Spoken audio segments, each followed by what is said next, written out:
आखिर क्यों एक पर्सन नार्सिसिस्टिक बनता है? ऐसे क्या रीजंस रहते कि वो नार्सिसिस्टिक बनता है? सबसे पहले कि अगर आपकी फैमिली में किसी को नार्सिसिस्टिक पर्सनालिटी डिसऑर्डर था या उसके कुछ ऐसे ट्रेट्स रहे हो, तो चांसेस है कि आगे आप में भी वो ट्रेट्स डेवलप हो सकते हैं। उसके साथ साथ हमारा एनवायरनमेंट, हमारी अपब्रिंगिंग भी इम्पोर्टेंट रोल प्ले करती है। जैसे कि अगर किसी बच्चे को अपनी ही फैमिली में वो केयर, प्यार, अटेंशन ना मिला हो, उसका फैमिली एनवायरनमेंट अच्छा ना रहा हो, या उसको अपनी ही फैमिली में अब्यूज़ हुआ हो, तो आगे वो पर्सन अंदर से इनसिक्योर और वीक फील करने लगता है और उसमें फियर ऑफ अबेंडनमेंट डेवलप होने लगता है। फिर इस कमी को दूर करने के लिए वो एक डिफेंस मैकेनिज्म यूज़ करता है, ग्रैंडियोसिटी। ग्रैंडियोसिटी का मतलब है कि इंसान अपने आप को इम्पोर्टेंट और स्पेशल समझने लगता है, जिससे फिर आगे नार्सिसिस्टिक ट्रेट्स डेवलप होने लगते हैं। और फिर जब यही पर्सन आगे रिलेशनशिप में जाता है, ये उसी इनसिक्योरिटी और फियर ऑफ अबेंडनमेंट के साथ जाता है।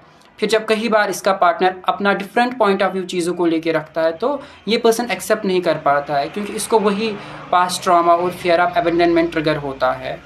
इसको ये लगता है कि मेरे पार्टनर को मेरे में कोई कमी दिख रही है या ये मुझे छोड़ के चला जाना चाहता है।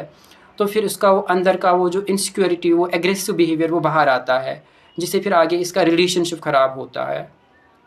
उसके साथ साथ एक और इम्पॉर्टेंट मेन रीज़न ये है कि जब कोई पेरेंट्स अपने बच्चे को ओवर पैम्परिंग करते हैं, वो अपने बच्चे की हर ज़िद पूरी करते हैं, चाहे वो उनका बच्चा सही बोल रहा है या गलत बोल रहा है, वो ये नहीं देख रहे कि हमारा बच्चा सही है या गलत है, बस उसकी ज़िद पूरी करते रहते हैं।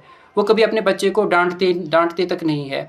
कई बार उनका बच्चा बाहर किसी के साथ लड़ाई झगड़ा करके आता है, तो पेरेंट्स क्या करते, उनको पता होता है कई बार कि हमारा बच्चा ही गलत है, लेकिन तब भी वो अपने बच्चे की साइड लेते हैं। तब भी वो अपने बच्चे को बोलते हैं कि आप गलत नहीं हो सकते हो।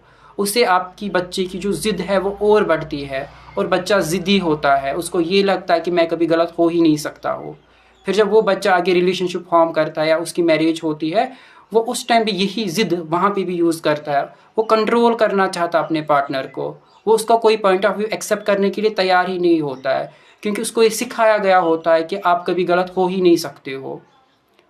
तो इस तरीके से इसका अपना रिलेशन भी ख़राब होता है और जो इसकी फैमिली के साथ रिलेशन होता है या अपने फ्रेंड्स के साथ रिलेशन होता है, वो भी ख़राब होता है। कहीं न कहीं इसको पता होता है कि मेरी वजह से रिलेशंस ख़राब हो रही, चीज़ें ख़राब हो रही है, लेकिन इसके अंदर की ये जो इनसिक्योरिटी और इसके अंदर का जो एग्रेशन इतना ज़्यादा होता है कि ये खुद को कंट्रोल ही नहीं कर सकता है।